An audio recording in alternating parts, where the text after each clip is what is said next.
فرماتے مجھے احساس تو تھا کہ میرے پیٹھ پر بچھو ڈنک مار رہا ہے، لیکن میں بیان کر رہا تھا رسول اللہ کی حدیث ہے۔ میں نے یہ سوچا کہ میرے مصطفیٰ کی حدیث کے ادب کے خلاف نہ ہو جائے، اسی لیے میں نے اپنے پیٹھ پر سے بچھو کو نہیں ہٹایا۔ میرے عزیزو، یہ اسلاف ہمارے ہیں جنہوں نے ہمیں عشق رسول دیا ہے، وراثت بارگاہ رسول کا ادب دیا ہے۔ آج اگر سب سے زیادہ ادب میرے آقا کا کوئی کسی جماعت کو کرنا چاہیے تو اہل سنت و جماعت، سنیوں کو سب سے بڑی تعظیم و توقیر بجا لانی چاہیے۔ اب آؤ، میں اس جلسے کے متعلق چند باتیں عرض کروں گا۔ آج ہندوستان بھر کے جو حالات ہیں، پہلی بات میں وضاحت بھی کر دوں کہ یہ ممبر جو سجائے جاتے ہیں وہ ہماری تعریف کے لیے نہیں، یہ ناظم اجلاس، نقیب اجلاس یا نعت خواں ہمارا نام اگر استعمال کرتے ہیں تو یہ اپنے ذمہ دار ہیں۔ ہم اس کی نہ خواہش رکھتے ہیں اور نہ ہی میں اس کو پسند رکھتا ہوں، اس لیے کہ یہ ممبر میرے مصطفیٰ کے نام پر سجتا ہے۔ بات ہو تو رسول اللہ کی، کروں مدح اہل دول رضا، پڑے اس بلا میں میری بلا، میں گدا ہوں اپنے کریم کا، میرا دین پا رہے نام نہیں۔ اور اعلیٰ حضرت کے یہ علاقے میں رہنے والوں کو یہ تمام باتیں اور بھی زیادہ یاد ہونی چاہیے۔ آپ کا تعلق مرکز اہل سنت سے ہے۔ جو بات عرض کر رہا ہوں وہ توجہ سے سن لیں۔ کئی لوگوں کے مسلسل میسیجز سوشل میڈیا پر بے قراری اور بے چینی دیکھی جا رہی ہے، اور سب کی طرف سے سوال ہماری طرف آتے ہیں کہ کیا کرنا چاہیے، کیا کرنا چاہیے۔ کبھی حضور پاک کے نام پر گستاخی، کبھی قرآن پاک کو لے کر اسلام کو، مسجدوں کو، یہ پورا کا پورا ایک دجالی نظام ایکٹیو ہو گیا ہے۔ سب کے سب ہاتھ دھو کر پیچھے پڑے ہیں، ان کا ٹارگٹ صرف اسلام اور مسلمان ہے۔ کیا ہوگا ہمارا؟ یہ پوری طاقتیں جھونک دیں گے ابھی ہندوستان میں۔ رولنگ پارٹی ان کی ہے، حکومت ان کی ہے، ڈپارٹمنٹ بھی ان کی طرف سے، ساری طاقت و قوت، دولت، سب سیاست ان کے پاس ہے۔ ان غریب نہتے مسلمانوں کا مستقبل کیا ہوگا؟ قرآن کی آیت میں نے اسی لیے پڑھی خطبے کے بعد، اللہ فرماتا ہے یریدون لیطفئوا نور اللہ بافواہہم، کچھ خبیث یہ چاہتے ہیں کہ اپنے منہ کے پھونکوں سے اللہ کے چراغ کو بجھا دیں۔ لوگ یہ چاہتے ہیں کہ اپنے منہ کے پھونک سے اللہ کے چراغ کو بجھا دیں۔ اللہ کا چراغ اسلام ہے، اور اللہ فرماتا ہے واللہ متم نورہ، اور اللہ اپنے نور کو مکمل کر کے رہے گا۔ یہ دین پوری دنیا پر غالب آ کر رہے گا، چاہے تمہیں پسند ہو یا نہ ہو۔ نفرت میں تم کڑتے رہو، جلتے رہو، لیکن اسلام کی فطرت میں قدرت وہ لچکتی ہے، جتنا ہی دباؤ گے اتنا ہی وہ ابھرے۔ اے میرے غیور نوجوانوں جو بے قراری کے عالم میں جی رہے ہیں، جو سراسیمگی تمہارے درمیان پھیلی ہے، جو ڈر اور خوف کے ماحول میں تمہیں آج جس کیفیت نے مبتلا کیا ہے، میں ایک بات عرض کروں گا، کچھ نہیں ہونا ہے۔ اسلام کا کچھ نہیں بگڑے گا، میرے رسول کی ذات کا کچھ نہیں ہونا ہے۔ ایک نقطہ بھی عیب کا میرے آقا کی ذات پر نہیں آنا ہے، اور نہ ہی قرآن کا کوئی حرف بدلنا ہے، نہ ہی رب ذوالجلال کی طاقت و قوت کے ایک ہلکے ذرے تک بھی ان دنیا کے کمینوں کو پہنچنا ہے۔ کچھ نہیں ہونا ہے۔ جو کچھ بھی ہو رہا ہے یہ ہمارے اور تمہارے امتحان کا وقت ہے۔ جو کچھ بھی ہو رہا ہے یہ ہماری آزمائش، ورنہ اسلام وہ کسی کھیتی میں اگنے والا چھوٹا پودا نہیں ہے جسے کوئی بھی پکڑ کے ہلا دے۔ اسلام اس عظیم درخت کا نام ہے جس کی جڑیں تحت الثری میں سے شاخیں اوج ثریا پر ہے۔ اس کا تنا تو دور کی بات، اس کا پتا نہیں ہلا سکتے، اور ہر زمانے میں اسلام کو مقابلوں سے، منکرین سے اور دشمنوں سے مقابلہ رہا ہے، لیکن ہر دور میں اسلام پھلتا پھولتا رہا ہے۔ اور آج بھی کان کھول کر کے سن لے وہ ظالم، تم پوری طاقتیں لے کر کے بھی میرے اس دین کا کچھ نہ کر سکو گے۔ زیادہ سے زیادہ ہماری گردنیں مار سکتے ہو، زیادہ سے زیادہ ہمارے بچے مار سکتے ہو، زیادہ سے زیادہ بلڈوزر چلا کر کے یہ بلڈنگیں توڑ سکتے ہو، لیکن ایک بات یاد رکھنا، ایک چراغ بجھاؤ گے مولا 100 چراغ روشن کرے گا، 100 چراغ روشن کرے گا۔ اور ہمارا معاملہ تو یہ ہے میرے عزیز، میں ڈر اور خوف سے تمہیں نکالنے کے لیے بات کر رہا ہوں۔ ڈر اور خوف سنیوں کو تو زیب دیتا نہیں جی، اور جس کے نگہبان اعلیٰ حضرت ہو اور وہ اپنے درس میں یہ ہم سب کو سمجھاتے بھی ہو، خوف نہ رکھ رضا ذرا تو ہے عبد مصطفیٰ، خوف نہ رکھ رضا ذرا تو ہے عبد مصطفیٰ، تیرے لیے امان ہے، تیرے لیے امان ہے۔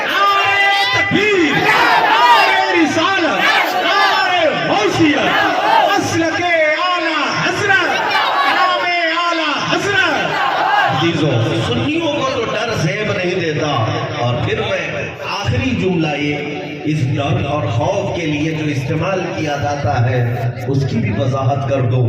ہمارے بچے اب سنبھل چکے ہیں الحمدللہ۔ میں نے ہر شہر میں آج دیکھا ہے، ہندوستان بھر کے تقریباً 22 اسٹیٹ میں میں تقریباً 4-5 مہینے میں جا کر آیا، کئی شہروں میں نوجوان بچوں کو میں نے دیکھا ہے کہ وہ محمد عربی کا شعر زندہ ہو رہا ہے۔ نبی اکرم صلی اللہ تعالیٰ علیہ وسلم کے غلام اور وفادار اب بیدار ہو رہے ہیں، اس لیے کہ دنیا جب ڈراتی ہے تو کس بات سے ڈراتی ہے؟ موت سے ڈراتی ہے، پھانسی سے ڈراتی ہے۔ یہی چیزیں ہیں جو ڈر کی ہیں دنیا میں۔ اے میرے عزیزو، کیا آپ نہیں دیکھ رہے ان برساتی کیڑوں کو؟ کبھی مسجدوں کے باہر آ کر تلواریں لہرا کر، چاقو چھری دکھا کر ڈرائے، اور مجھے حیرت ہوتی ہے اس قوم کو یہ تلواریں لہرا کر دکھا رہے ہیں جو 1400 سال سے کربلا سنتی آ رہے ہیں۔ الحمدللہ ہمارا ہر بچہ یہ جانتا ہے۔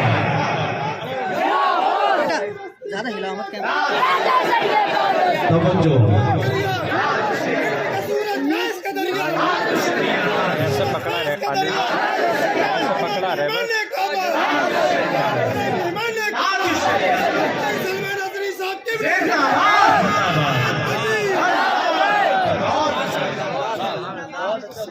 اب آپ حضرات پوری تقریر سن لیں، ہونے کے بعد سب ایک ساتھ نعرے لگے۔ آپ لوگ نعرے زیادہ لگاتے ہیں، ظاہر سی بات ہے سنیوں کے ہی ہاں یہ ماحول ہے کہ نعرے تکبیر اور نعرے رسالت میں ہمارے ہاں وہ اثر ہے جس کو اقبال نے کہا تھا۔ ہاں بات سچی ہے، وہ ہماری انہی جوانوں کا نعرہ ہے جس کے لیے اقبال کہا تھا، کفر دم توڑ دے گا ٹوٹی ہوئی شمشیر کے ساتھ، کفر دم توڑ دے گا ٹوٹی ہوئی شمشیر کے ساتھ، کر تم نکل آ جاؤ ایک بار نعرے تکبیر کے ساتھ۔ یہ ہمارے نعروں کا اثر ہے۔ میں جو بات عرض کر رہا تھا آپ توجہ سے سن لیں۔ دنیا کے پاس سب سے زیادہ ڈرانے کے لیے جو چیز ہوتی ہے وہ موت ہے۔ تمہاری موت، تمہاری پھانسی، تمہاری سزائے موت، یہی تمام چیزیں ہیں۔ لیکن میرے عزیزوں، نوجوانوں، میرے بچوں، آپ سے یہ بات میں عرض کرنا چاہوں گا، موت تو آنی ہے، اس بات میں کسی کو اختلاف نہیں۔ آج یا کل ملک الموت ہمارے گھر بھی آنے ہیں۔ پاؤں رگڑ کر کے اپنے بستر پر یا ہاسپٹل پر مر جانے سے تو بہتر ہے میرے مصطفیٰ کی عزت پر قربان۔ اس سے بہتر موت کیا ہو سکتی ہے؟ ادھر موت آئے تو سمجھ میں نہیں آتا کوما میں آئی کہ کینسر میں آئی کہ کس میں آئی، لیکن حضور کی محبت میں آئے تو اتنا تو پکا ہے کہ روح نکلنے سے پہلے سرانے وہ ضرور تشریف لاتے ہیں، وہ ضرور تشریف لاتے ہیں۔ موت کا ڈر اور موت کا خوف اپنے سینے سے نکالو، اور پھر بانگے دہل یہ دنیا کو بتاؤ کہ اسے موت سے ڈراؤ جو جینا چاہتا ہے، جسے جینے کا شوق ہے اسے موت سے ڈرانا چاہیے۔ اور ہم تو روز رات اس انتظار میں سوتے ہیں کہ اگر روح نکلی تو میرے مصطفیٰ کا دیدار ہو جائے۔ قبر میں بھی جاتے ہیں تو نبی اکرم صلی اللہ تعالیٰ علیہ وسلم کے دیدار کی غرض لے کر کے جاتے ہیں۔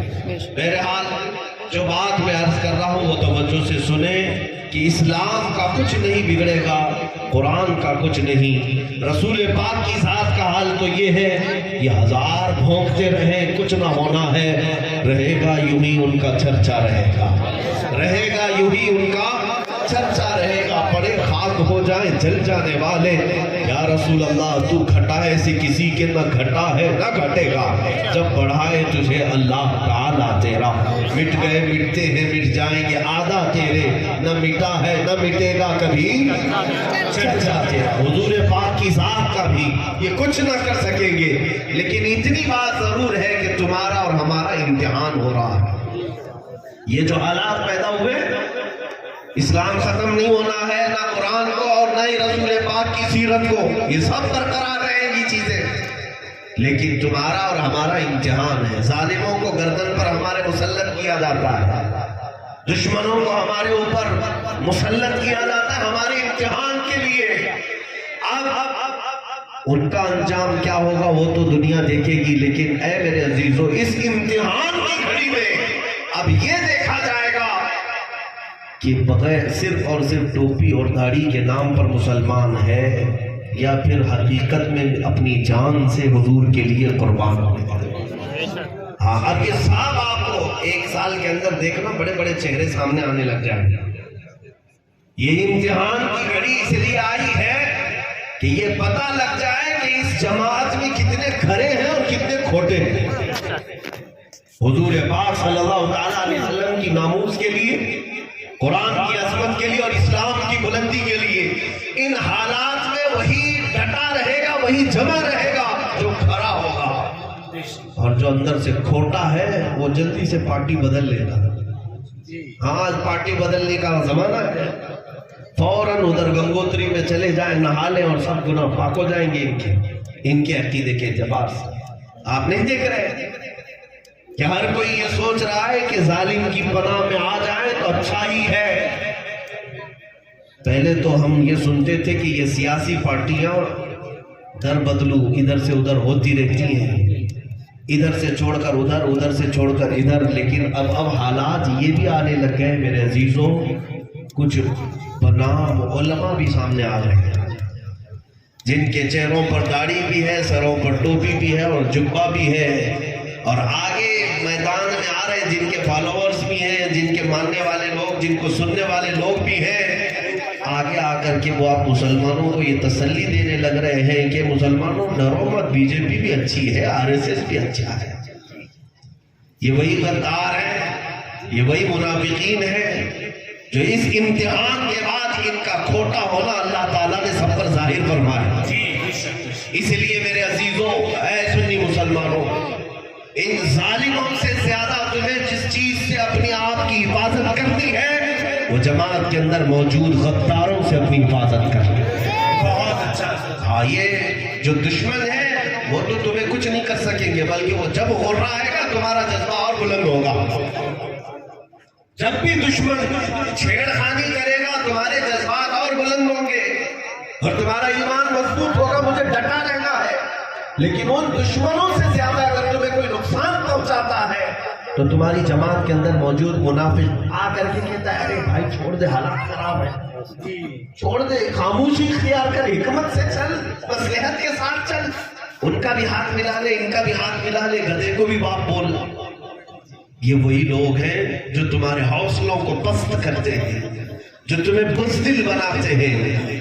اس لیے میرے عزیزوں میں آپ سے کہتا ہوں ان منافقین کی صحبت میں رہنا تمہارے لیے اتنا خطرناک ہے, اتنا خطرناک ہے کہ وہ وقت بھی آ جاتا ہے کہ جو ان منافقین کی بزدلی کا شکار ہوتا ہے وہ ایمان سے بھی ہاتھ دھو بیٹھتا ہے اور میرے نبی کی عزت پر سمجھوتا بھی کر لیتا ہے, سمجھوتا بھی کر لیتا ہے. یہ میری دیکھی ہوئی باتیں میں آپ کے سامنے عرض کر رہا ہوں. اس لیے حالات کا بہانہ کوئی نہ بنائے. حالات ہمارے لیے ہر زمانے میں ایسے ہی رہے ہیں, بلکہ اس سے سخت بھی رہے ہیں. آج 5 سال بھیک مانگ کر کے آنے والی جو حکومتیں ہیں, کرسیاں سجائی ہوئی بیٹھی ہیں, ان سے اگر تمہیں ڈر لگتا ہے تو تمہیں میں چند 100 سال پہلے لے جاؤں, جب اس پورے اکھنڈ بھارت پر اکبر جیسے ڈکٹیٹر کی حکومت تھی. اکبر بڑا ظالم اور وہ مرتد ہو چکا تھا اور ایک نیا دین قائم کر چکا تھا میرے نبی کے دین کو ختم کر کے. اس کے اعتبار سے اعلان کر چکا تھا کہ اب دین مصطفیٰ پرانا ہو چکا ہے، ایک نیا دین شروع ہوگا.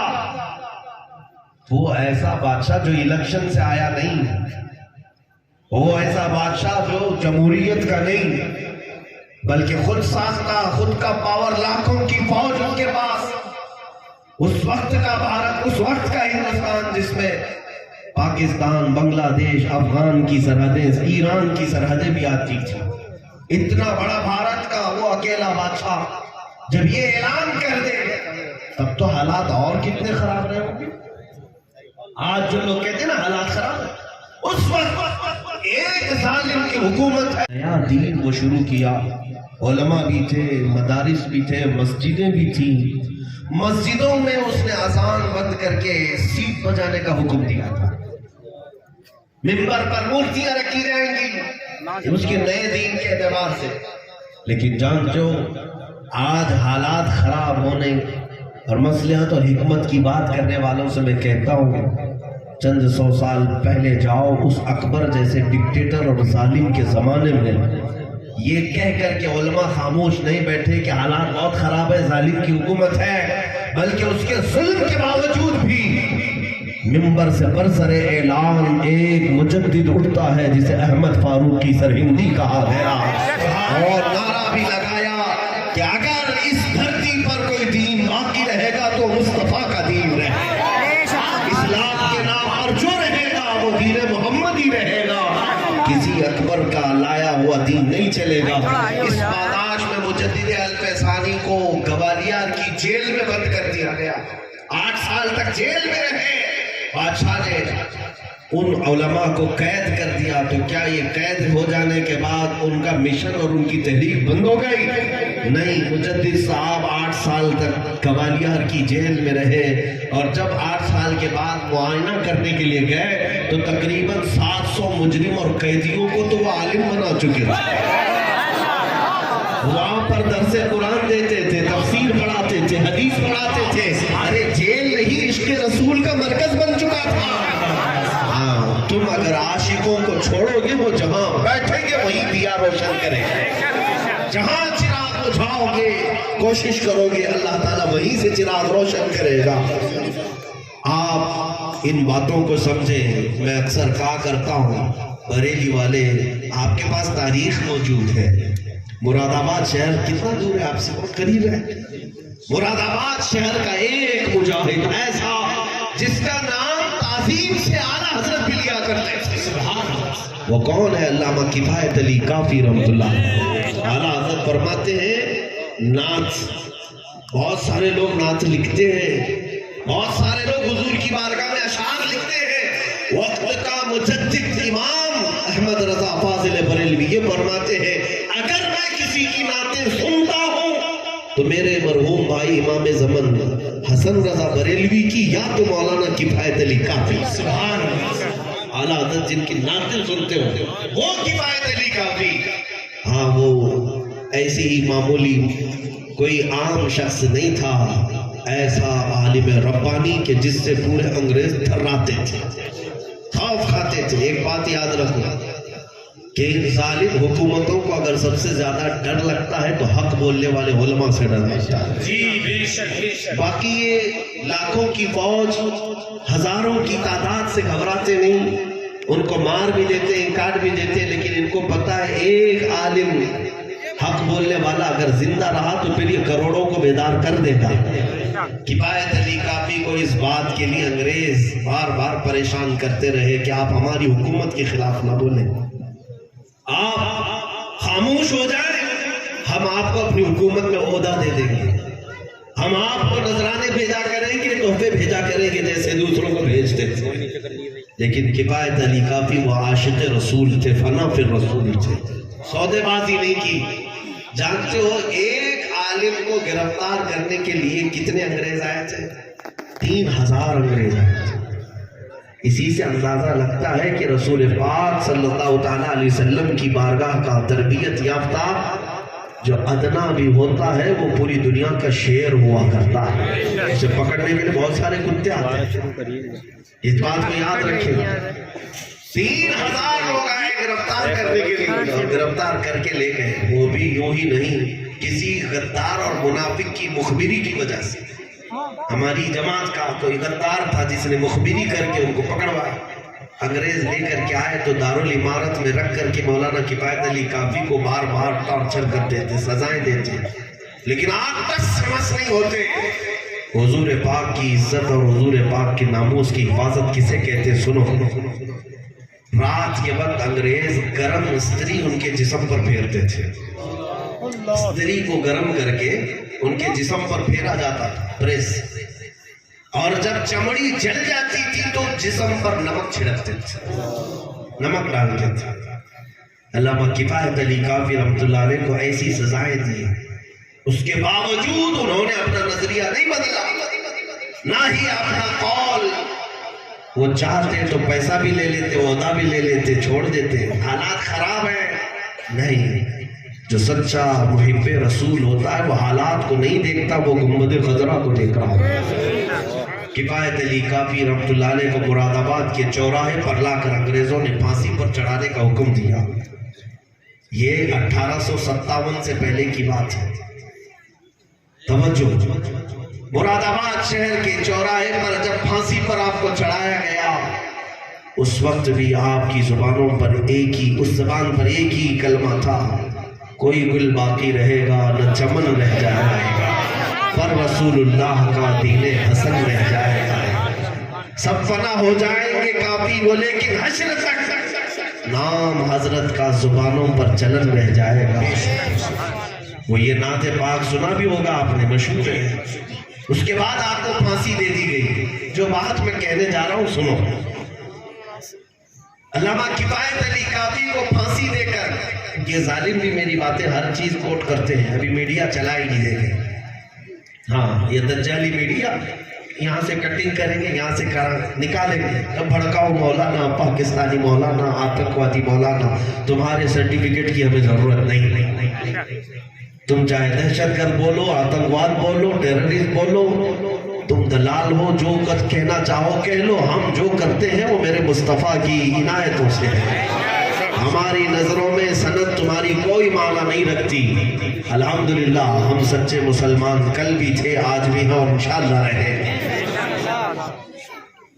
میں جو بات کہہ رہا ہوں، کفایت علی کافی رحمۃ اللہ علیہ کو پھانسی دینے کے بعد 8 دن تک یہ جشن منائے تھے. مولوی ختم ہو گیا. جو لوگوں کو بلاتا تھا تو ہزاروں جمع ہو جاتے تھے. اس کی بات میں اثر تھا. اب کون جمع کرے گا انہیں؟ نبی کے نام پر جب کفایت علی کافی پکارتے تھے تو ہزاروں کا مجمع اکٹھا ہو جاتا. کہاں سے لوگ آتے پتہ نہیں چلتا. جب انگریز 8 دن تک جشن منا رہے تھے، ختم ہو گیا. مولوی کو ہم نے پھانسی پر چڑھا دیا. جو لوگوں میں جان بھرتا تھا، لوگوں کو اٹھاتا تھا، لوگوں کو بیدار کرتا تھا، اسے پھانسی کے پھندے پر چڑھا دیا گیا. لیکن ان ظالموں کو پتہ نہیں قانون قدرت کیا ہے. رب ذوالجلال کا قانون اس دین کو چلانے کے لیے ایسا ہے. تم ادھر مراد آباد شہر میں کفایت علی کافی کو پھانسی دے رہے ہو، پڑوس شہر میں مولا امام احمد رضا کو پیدا کرا. ایک عاشق رسول کو تم نے سولی پر چڑھا کر کے یہ تصور کر لیا کہ آپ لوگوں کو عشق کے جام پلانے والا چلا گیا. لیکن اللہ کریم نے ایسا عاشق رسول دوبارہ بلکہ عرب نے، عجم نے، افریقہ کے صحراؤں میں بھی یہ بات گونجنے لگ گئی. مصطفیٰ جان رحمت پہ لاکھوں سلام، مذہب ہدایت پہ لاکھوں سلام، ڈال دی قلب میں عظمت مصطفیٰ. یہ ہر بچہ پکارتا ہے آج سیدی اعلیٰ حضرت پہ لاکھوں سلام. اس مجدد نے ایسا جام پلایا. اگر میں کہتا ہوں تقریریں سننے کا موقع نہیں ملتا تو ذرا ہدایت بخشش پڑھ لیا کرو، اعلیٰ حضرت کے کلام سن لیا کرو. تمہارا ایمان بیدار ہو جائے گا، تمہاری قوت عشق میں اضافہ ہو جائے گا. ہو سکتا ہے آج تقریروں کا رواج الگ ہو گیا ہے، خطابت کے رواج الگ ہو گئے ہیں، نپے تلے انداز میں الفاظ کو سجا سجا کر کے بیان کرنا نہیں. میرے عزیز و اعلیٰ حضرت کو اٹھاؤ. اگر کبھی تمہیں بے قراری ہو، بے چینی ہو، اعلیٰ حضرت کو پڑھو، وہ تمہیں ایسا جام پلائیں گے اگر آنکھیں بند کرو تو صرف گنبد خضرا ہی نظر آنے لگے۔ ان کے نثار کوئی کیسے ہی رنج میں ہو، جب یاد آ گئے ہیں سب غم بھلا دیے ہیں۔ ان کی مہک نے دل کے غنچے کھلا دیے ہیں، جس راہ چل دیے ہیں کوچے بسا دیے ہیں۔ اس مجدد نے ہمیں عشق کا جام دیا ہے۔ اس لیے میرے عزیزوں جو بات میں کہہ رہا ہوں وہ یہ ہے کہ کچھ نہیں ہونا ہے اسلام کا اور قرآن کا اور عظمت اسلام کا۔ جو کچھ بھی ہے آج ہمارا اور تمہارا امتحان ہے۔ اسلام تو کربلا کے میدان میں بھی لہلہاتا رہا، حسین کٹ گئے، بچے شہید ہو گئے، لیکن کیا اسلام ختم ہوا؟ احمد بن حنبل کی پیٹھ پر کوڑے مارے جاتے رہے، امام وقت کو امام اعظم ابو حنیفہ کا جنازہ جیل سے نکالا گیا، جیل کی سلاخوں میں آپ کو رکھا گیا، تو کیا اسلام ختم ہو گیا، پھیکا پڑ گیا؟ اسلام چنگیز کے زمانے میں بھی لہرا رہا تھا، ہلاکو کے زمانے میں بھی لہرا رہا تھا۔ ہر ظالم اپنی اپنی طاقت کے مطابق، چنگیز اور ہلاکو وہ ہیں جنہوں نے مسلمانوں کی کھوپڑیوں سے مینار تعمیر کر لیے تھے، دریائے دجلہ کو مسلمانوں کے خون سے لال کر دیا تھا، لیکن بغداد میں تب بھی اسلام ختم نہیں ہوا۔ چنگیز کا دور آیا، ہلاکو کا دور آیا، یزید کا دور آیا، کئی ایسے ظالم آتے گئے، لیکن اسلام کا یہ پودا ہمیشہ ہرا بھرا رہا۔ آج کے ظالموں تم کان کھول کر کے سن لو، نہ تم اپنی طاقت میں چنگیز کو پہنچتے ہو، نہ ہلاکو کو پہنچتے ہو، نہ تم اپنے ظلم میں یزید کو پہنچتے ہو، نہ فرعون اور حامان اور شداد کو پہنچتے ہو۔ تمہاری حیثیت تو ان کے کیڑوں کے برابر بھی نہیں ہے۔ ان ظالم اور جابروں کے زمانے میں اسلام اگر پھل پھول رہا تھا تو میں یقین کے ساتھ کہتا ہوں، لاؤ تمہاری ساری طاقتیں، پھر بھی یقین یہ کہتا ہے کہ سارے اندھیروں کے اندر بھی اگر کوئی روشنی ہوگی تو میرے دین اسلام کی ہوگی، قرآن کی ہوگی، میرے مصطفیٰ کے نام کی ہوگی۔ عزیزان گرامی، میں اپنے بچوں کو یہی بات کہنا چاہتا ہوں، حضور پاک صلی اللہ علیہ وسلم کے نام پر اگر ڈرایا جا رہا ہے، ڈرنے کی ضرورت نہیں۔ ہاں، شرم اور خوف اسے ہونا چاہیے جو ریپ کی کیس میں اندر جا رہا ہو، جی، شرم اور عار اسے ہو جو چوری کے کیس میں اندر جا رہا ہو۔ اگر جرائم پیشہ آدمی ہے اسے جیل جانا پڑ رہا ہے تو سر جھکا کر جائے، لیکن ان ظالموں کے سامنے یہ بات کھل کر کہنا، اگر نام مصطفیٰ کی بات آئے دونوں ہاتھ بھی حاضر ہے، پیر بھی، اتنا ہی نہیں گردن بھی حاضر ہے میرے نبی میں۔ سبحان اللہ، سبحان اللہ، لبیک لبیک لبیک یا رسول اللہ، لبیک لبیک لبیک یا رسول اللہ، لبیک لبیک لبیک یا رسول اللہ، لبیک لبیک لبیک یا رسول اللہ۔ نعرہ تکبیر، نعرہ رسالت، مسجد اعلیٰ حضرت۔ اگر تمہارے سینے میں ایمان لوگوں کے لیے عذاب بن جائے گا، ہاں تم خالی حضور کی سنتوں پر آ کر کے دیکھ لو، ایک بار یہ مجمع طے کر لے کہ جتنے ہیں اب سب داڑھی رکھ کر کے نکلے، جتنے ہیں سب میرے مصطفیٰ کی داڑھی سجا کر کے جائیں۔ پھر سنو، میں ہاتھ اٹھانے والا آدمی نہیں ہوں، وہ نعت خان لوگوں سے آپ اٹھوائیے، اپنے دل سے اگر تم اٹھ گئے تو بس کافی ہے۔ آج اگر یہ عہد کر لیا کہ میں نبی پاک کی سنت پر عمل پیرا ہو جاتا ہوں، میدان میں اترتا ہوں، پھر تم دیکھ لینا، چلو گے پھرو گے، نہ تمہارے ہاتھ میں کسی ہتھیار کی ضرورت ہے، نہ کسی سامان کی ضرورت ہے۔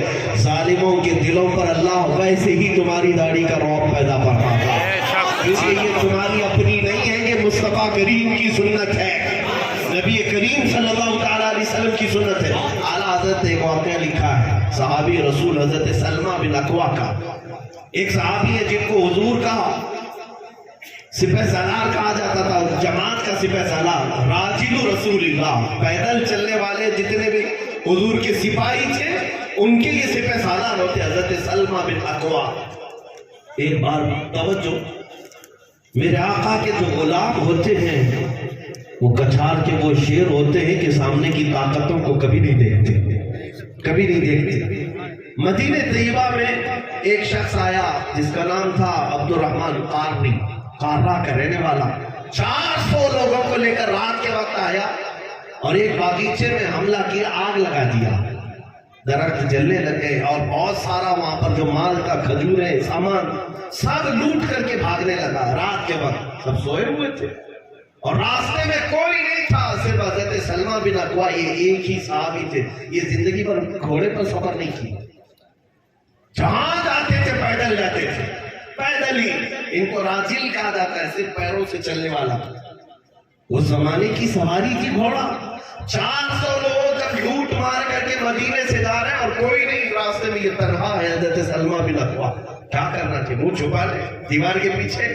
اللہ اکبر، جب میں وہ واقعہ پڑھ رہا تھا میرے رونگٹے کھڑے ہو گئے۔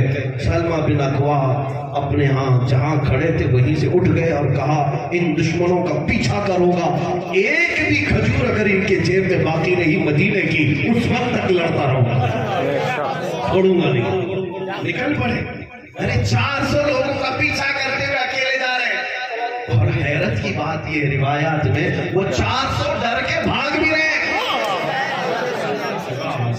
ارے پلٹ کر کے آتے ایک آدمی تھا، مار دیتے، نہیں، وہ بھگائے جا رہے، وہ گھوڑوں پر ہے اور یہ پیدل ہے۔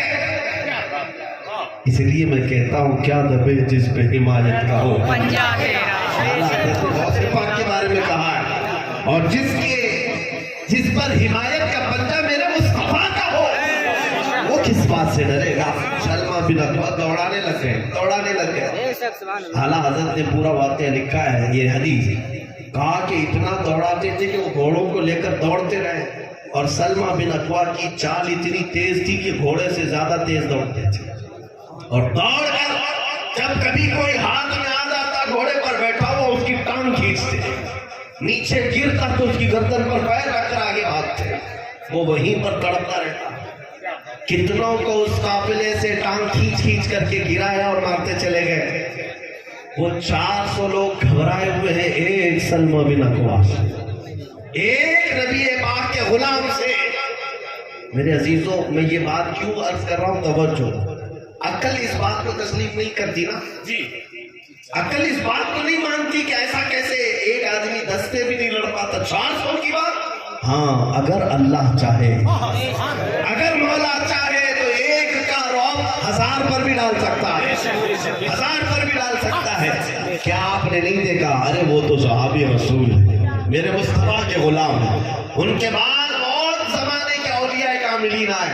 ارے میں اپنی امت کی ایک چھوٹی سی بچی کی بھی مثال دے دوں۔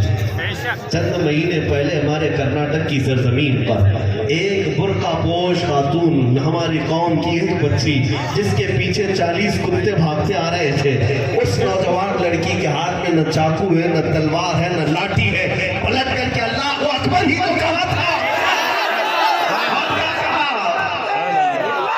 اگر ایک حجاب والی خاتون کے پیچھے 40 کتے دوڑ کر آتے ہیں اور ہاتھ تک نہیں لگا سکتے، تو اس بات کو تسلیم کرو اے مومنوں، جب مولا چاہے تو لفظ اللہ اکبر کا رعب ہزاروں کے سینوں پر ڈالتا ہے۔ وہ مولا قادر ہے، جبار ہے۔ سلمہ بن اکوع 400 کو دوڑا رہے ہیں، 10 ادھر گرے، 10 ادھر گرے، گرتے جا رہے ہیں اور یہ مقابلہ کرتے جا رہے ہیں، یہاں تک کہ ان کا جو سردار تھا عبدالرحمن قاری، وہ پکار کر کہنے لگا تجھے چاہیے کیا ہم سے؟ تو کہاں تک دوڑائے گا؟ کیا چاہیے؟ کہا کہ تم نے جو مدینے کا باغ جلایا اور جو مال لوٹا ہے، جب تک وہ نہیں لوں گا میں مدینے واپس نہیں لوٹ پاؤں۔ وہ منتشر ہو گئے، 400 جو تھے 15 ادھر، 20 ادھر، 25 ادھر، سب پہاڑوں پر چڑھنے لگ گئے۔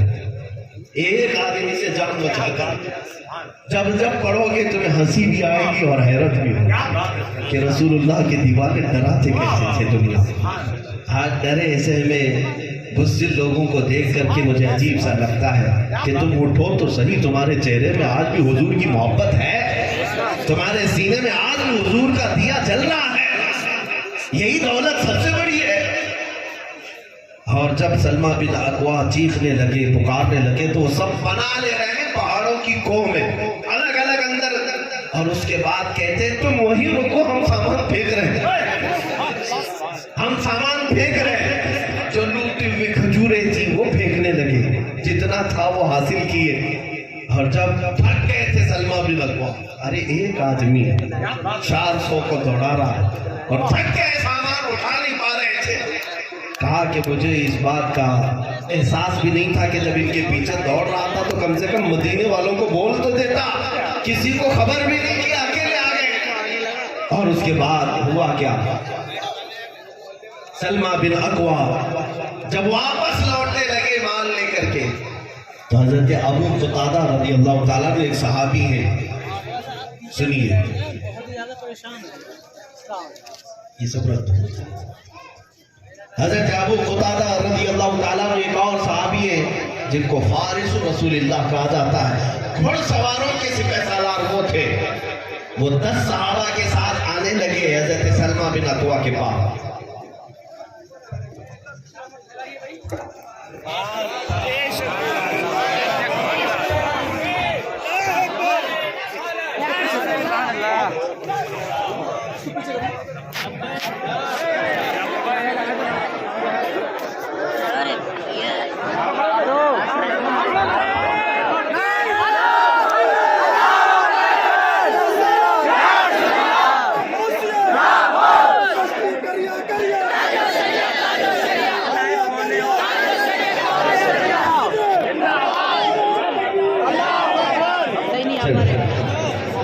اگر دیکھنا ہی اہم ہے تو ہم کھڑے ہونے پر بھی فخر محسوس کرتے ہیں۔ حضرت سلمہ بن اکوع کے پاس ایک صحابی آئے حضرت ابو قتادہ 10 صحابہ کو لے کر سوار، اور بیچ راستے میں آئے، کہا کہ سلمہ بن اکوع ہم تمہاری مدد کے لیے آئے ہیں، ہم تمہاری مدد کے لیے آئے، چلو ان کو اور دوڑاتے ہیں۔ اب توجہ، حضرت سلمہ بن اکوع اکیلے گئے تھے، کسی کو خبر بھی نہیں کیا تھا، مدینے میں کسی کو پتا بھی نہیں تھا کہ اکیلے 400 کے پیچھے بھاگے۔ یہ 10 مدد کے لیے کہاں سے آئے، ان کو کس نے بتایا؟ حضرت ابو قتادہ سے حضرت سلمہ بن اکوع نے پوچھا کہ تم اچانک ایسے کیسے آ گئے میری مدد کے لیے؟ یہ مدینے سے کافی دور ہے، پہاڑی علاقہ ہے، یہاں تم کیسے آئے؟ سنو، جب رسول پاک کے نام پر دیوانہ نکلتا ہے مولا پوری کائنات کو اس کے حوالے بھی کرتا ہے۔ سبحان اللہ۔ حضرت ابو قتادہ کہتے ہیں بات یہ تھی کہ میرا جو گھوڑا ہے جس پر میں سفر کرتا ہوں ہمیشہ، حضرت ابو قتادہ کا جو گھوڑا ہے، جن گھوڑوں کی قسم اللہ نے قرآن میں یاد فرمائی وہ صحابہ کے گھوڑے ہیں،